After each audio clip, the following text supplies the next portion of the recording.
At 17 minutes past 2 in the morning on the 1st of April 1970, nearly 400 North Vietnamese soldiers come out of the jungle and rush a patch of open ground in Tay Ninh Province held by barely 220 Americans. The base is called Fire Support Base Illingworth. It is 2 weeks old. It has no concertina wire around its perimeter. Its artillery ammunition is stacked in the open where the enemy can see it, and before this night is over, 24 Americans will be dead and 54 wounded in what becomes the deadliest single day of the deadliest month of 1970. The men holding it are nearly overrun, and here is the part the survivors would spend decades struggling with. They had been put there deliberately to be attacked. Many of them knew it. That word bait is not editorial license. It is the strategy. The question worth holding on to, the one that hangs over everything that follows, is how the United States Army came to stake 220 of its own men out as a lure on the Cambodian border, and why so many of them suspected it. Because Illingworth was not an accident, and it was not a position caught off guard. It was working exactly as designed. That is what makes it worth understanding. The wider war frames everything that happens here. By 1970, the United States is fighting a conflict it has already decided to leave. Under President Nixon's policy of Vietnamization, American troop levels are falling. Combat units are rotating home, and the burden of the fighting is shifting onto the South Vietnamese army. But the enemy does not pause to accommodate the withdrawal. Along the Cambodian border, in the flat scrubland northwest of Tay Ninh City, the North Vietnamese army still moves men and supplies south through sanctuaries the Americans are forbidden to cross. The 1st Cavalry Division operates in War Zone C, a stretch of territory pressing against the Cambodian frontier through which the North Vietnamese funnel troops and material towards Saigon and the surrounding provinces. American commanders cannot pursue the enemy across that frontier. Cambodia is officially neutral, and the political constraints on crossing it are absolute, at least until the incursion that will come later this same spring. This leaves the cavalry with a familiar problem. The enemy is close, well supplied, and operating from a sanctuary that cannot be touched. Underneath this sits a deeper tension, and it shapes every decision the division makes. Vietnamization is not merely a slogan, it is a clock. As American battalions stand down and ship home, the units that remain are still expected to keep the pressure on an enemy who has every reason to simply wait the Americans out. A commander in War Zone C in 1970 is therefore caught between two imperatives pulling in opposite directions. He is to inflict maximum damage on the North Vietnamese before the drawdown hollows out his combat power, and he is to do it while preserving the lives of men whose own government has announced it is leaving. This is a challenge, since the political clock pushes commanders toward tactics that maximize enemy losses for every American soldier committed. By that grim measure, a small base that can destroy a regiment is an efficient instrument. The solution is a tactic that turns vulnerability into a weapon. The division commander, Major General L.V. Roberts, and his subordinate commanders adopt a strategy of planting small, lightly manned fire support bases directly astride known enemy supply routes and suspected caches. The logic is internally consistent and, on its own terms, defensible. American doctrine holds that the United States cannot match the North Vietnamese in willingness to absorb casualties, but it can vastly outmatch them in firepower. The trick is to force the enemy into the open, where that firepower can be applied. A fortified, heavily wired, obviously formidable base discourages attack. A modest, exposed base on a route the enemy needs invites it. By making Illingworth look weaker than it is, the cavalry hopes to trade a single night of danger for the destruction of an entire regiment, and to do it with a fraction of the men a conventional engagement would require. These bases are provocative by design. Close enough to the border to interdict North Vietnamese movement, exposed enough to look like an inviting target, and backed by an overwhelming reserve of firepower that can be brought down the moment the enemy takes the bait. The reasoning is straightforward. The North Vietnamese have shown a consistent inclination to attack isolated American outposts. Offer one up, and the enemy will mass to destroy it, and in massing will expose itself to artillery from neighboring fire bases, to tactical airstrikes, and to helicopter gunships. It is a dangerous game of cat and mouse. and although the division never actually loses one of these outposts, some of the engagements come very close indeed. Illingworth is not even the first of these gambits to draw blood that spring. Only days earlier, a sister position called Fire Support Base J was hit in much the same way, a preview of the pattern that will play out on a larger scale on the 1st of April. The enemy, though, is reading the board as clearly as the Americans are.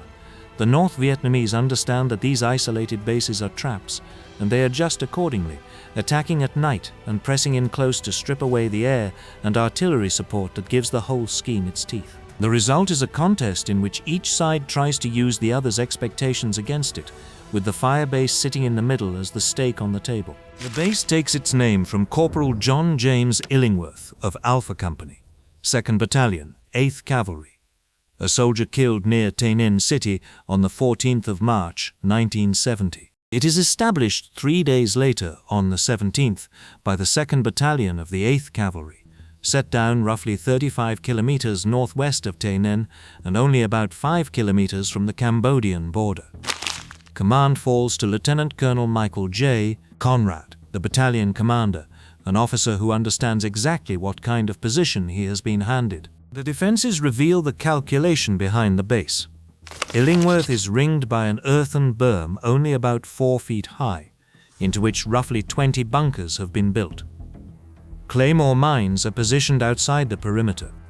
There is no concertina wire. Conrad has chosen not to string it, reasoning that wire poses little obstacle to a determined enemy who will cut through it or simply absorb the cost of crossing it.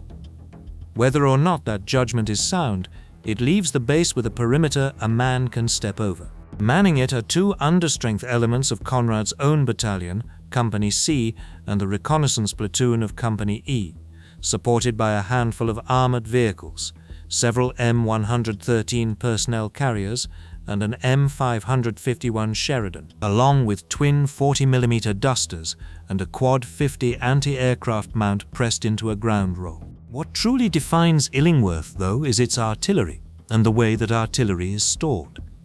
The base hosts batteries from multiple field artillery battalions, a concentration of guns far heavier than a position this small would normally carry. Among them are 2 enormous 8-inch self-propelled howitzers of our battery, 2nd Battalion, 32nd Field Artillery, weapons brought in to extend the base's reach across the border region. With those guns come tons of ammunition. And here the planning produces a flaw the men on the ground recognize immediately. The ammunition is stacked in the open, on the surface of the firebase, visible from the tree line. The soldiers want to bury it. Ralph Jones, a young soldier with the 2nd Battalion, 32nd Field Artillery, later described the dread that settles over the gun crews. They wanted to dig their ammunition pits, even proposing to use the 8-inch howitzers themselves as improvised spades to scrape out shelters for the rounds. Higher headquarters told them not to bother, not to waste time digging. As Jones put it years afterward, "We were dangling out there like a piece of bait with no protection. We were ordered not to dig, thereby allowing the enemy to view our ammo from the jungle line. It is a decision that will shape the entire course of the battle, because a firebase whose ammunition sits above ground, within sight of an enemy who plans to attack it, is a firebase carrying its own demolition charge." The reasoning behind the order has never been fully explained, and that absence is itself telling. The most charitable reading is institutional. Working under the constant churn of the firebase strategy, headquarters treats Illingworth as a temporary position not worth the labor of fortification. These bases are meant to be thrown up quickly, used for a few days or weeks, and abandoned. Digging in tons of artillery ammunition with the guns themselves is time-consuming, and time is the one resource the hopscotching firebase concept is built to conserve. But the same calculation that makes the order efficient on a planning map makes it lethal on the ground.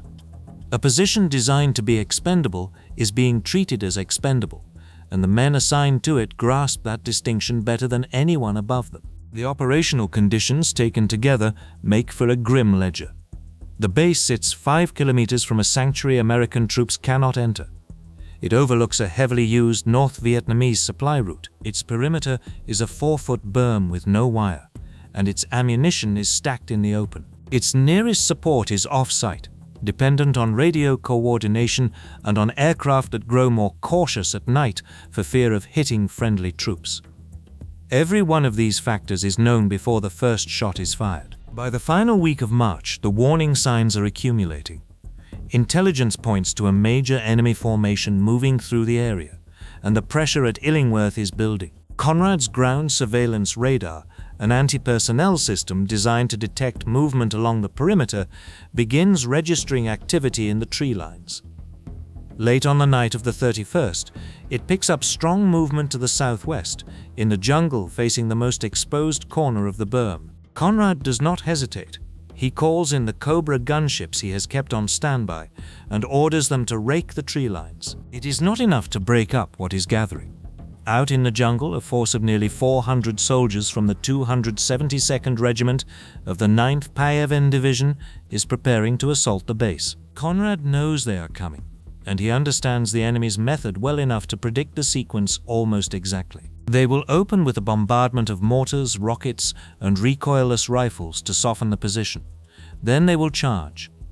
The only uncertainty is the timing. Acting on that certainty, Conrad gives an order that almost certainly saves the base from annihilation. He directs every officer and every sergeant to ensure that every single man on the perimeter is awake, alert, and at his position.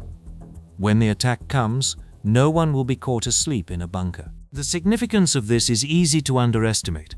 The North Vietnamese bombardment is timed and aimed to catch a sleeping garrison, to kill men in their bunkers before they ever reach their firing positions. A base that takes that volume of fire with its defenders still rousing themselves loses the perimeter in the first minutes. By having every man stand to before the first round lands, Conrad ensures that when the infantry come over the open ground, there are rifles waiting on the berm rather than confusion and empty firing slits. It is a small decision in the telling, the kind that appears in no plan, and it is very likely the difference between a hard fight and a catastrophe. The bombardment begins at 17 minutes past 2 in the morning on the 1st of April, 1970.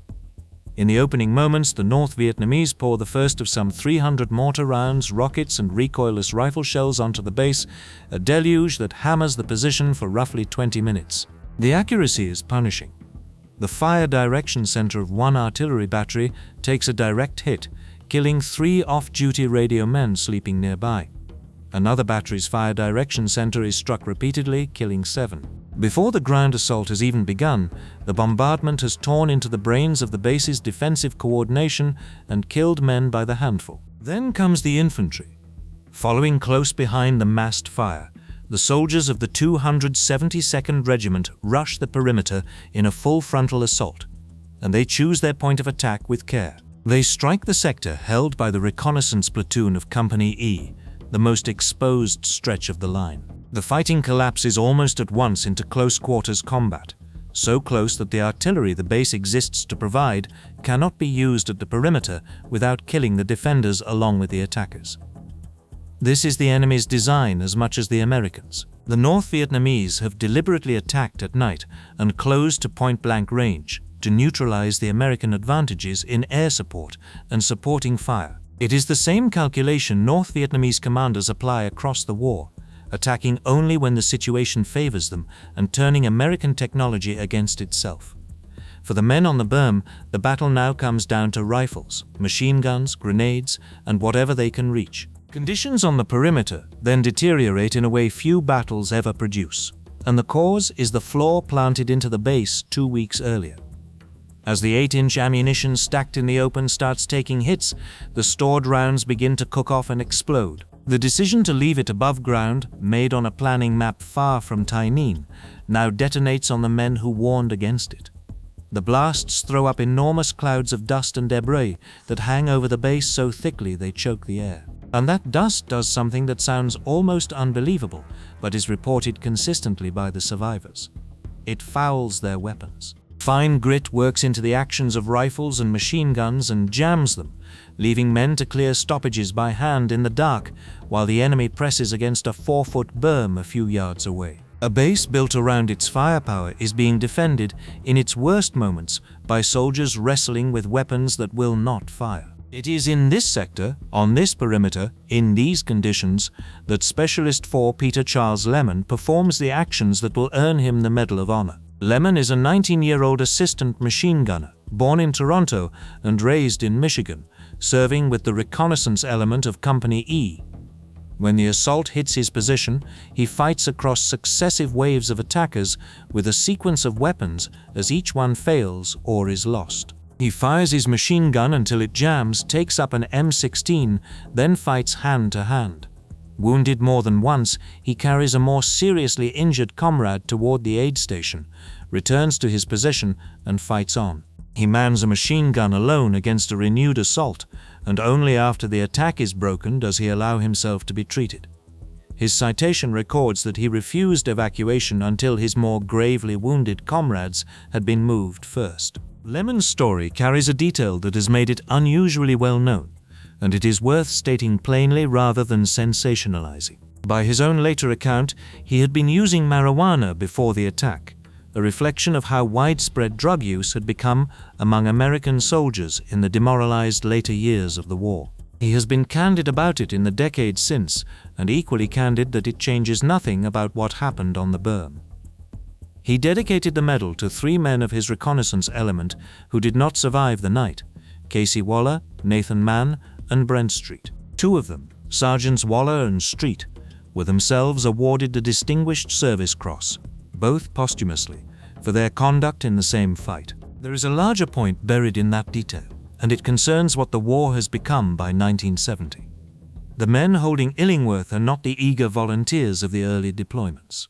They are soldiers fighting in a conflict their own country has publicly decided to abandon, asked to take mortal risks to buy leverage at a negotiating table most of them will never see. That a 19-year-old machine gunner can be both quietly disillusioned and capable of the conduct in his citation is not a contradiction. It is the texture of the late war, where extraordinary courage and deep weariness sit in the same men on the same night. The battle does not turn on individual valor alone. It turns on the firepower the base was designed to attract the enemy into. As the perimeter holds, Conrad and his fire support coordinators bring down the full weight of the supporting arms the strategy has promised. The artillery liaison officer that night, Captain John Ahearn, later recalled what he directed onto the attacking force.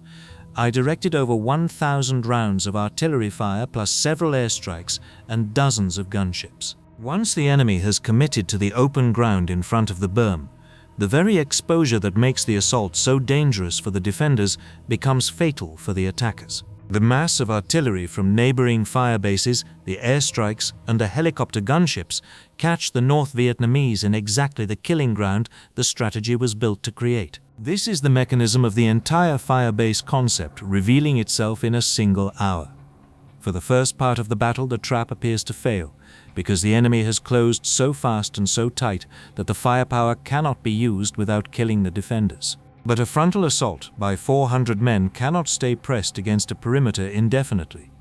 As the attack loses momentum on the berm and the North Vietnamese pull back to regroup in the open, the gap between the lines widens just enough for the supporting fire to be brought to bear. The same artillery that was useless at point-blank range becomes devastating across 100 meters of cleared ground. The plan nearly broke in execution, then held, not because the design was sound at every moment, but because the defenders survived long enough on the berm for the firepower to do what it had been promised to do. By the time the fighting subsides, the assault has been broken. Illingworth continues to take fire for another 45 minutes or so, but the North Vietnamese do not renew the ground attack. They withdraw toward the border sanctuary they came from, leaving their dead in front of the berm. When daylight comes, helicopters arrive to lift out the American casualties, and patrols move out to count the enemy bodies left on the field. The cost is laid bare in the morning light: 24 Americans killed and 54 wounded, out of a garrison of only around 220 though. That is a casualty rate of better than a third of the entire force, inflicted in a matter of hours, much of it in the first 20 minutes of bombardment and the close fighting that followed. American patrols locate 74 North Vietnamese dead around the position, though some reports place the figure higher at around 88. Enemy body counts in Vietnam are notoriously unreliable, often inflated and rarely verifiable, and the gap between those numbers is a reminder to treat any single figure with caution. What is not in dispute is that the 272nd Regiment has been badly mauled and driven off, and that the firebase, against the odds its own design created, has held. The exchange ratio, in the cold accounting the strategy is built on, favors the Americans. A regiment wrecked at the cost of a reinforced company's worth of casualties. By the metrics that drive the war effort in 1970, this is a successful night. But the metrics conceal as much as they reveal. A casualty rate above a third in a few hours is not the signature of a defensive plan working smoothly. It is the signature of a position that came within a narrow margin of being overrun, saved by individual conduct and a commander's foresight rather than by the soundness of its defenses. The body count says victory. The defender's own accounts say something closer to survival. The aftermath produces one final detail that captures the war's particular weariness. Later that morning, Major General Roberts flies into Illingworth by helicopter. He pins a silver star on a deserving soldier and promises the survivors a hot meal. Then he tells them they will have to spend one more night at Illingworth before they can be pulled out. To men who have just survived a near overrunning, the order to stay put lands with grim familiarity. One survivor remembered the reaction as a tired shrug at the army striking again. The enemy, as it happens, never comes back. When the recognition is finally tallied, the defense of Illingworth produces 1 Medal of Honor, 2 Distinguished Service Crosses, and a long roster of Silver Stars, Bronze Stars, and Purple Hearts.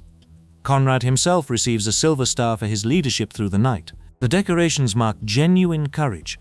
They also mark something the survivors will carry with more ambivalence, because the bravery was demanded by a plan that placed them in harm's way on purpose.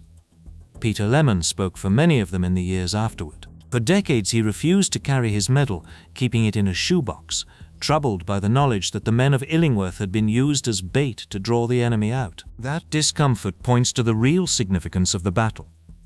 By every operational measure the 1st Cavalry can apply at the time, Illingworth worked. The strategy of planting provocative fire bases on enemy supply routes lured a North Vietnamese regiment into a frontal assault, broke it with concentrated firepower, and held the position.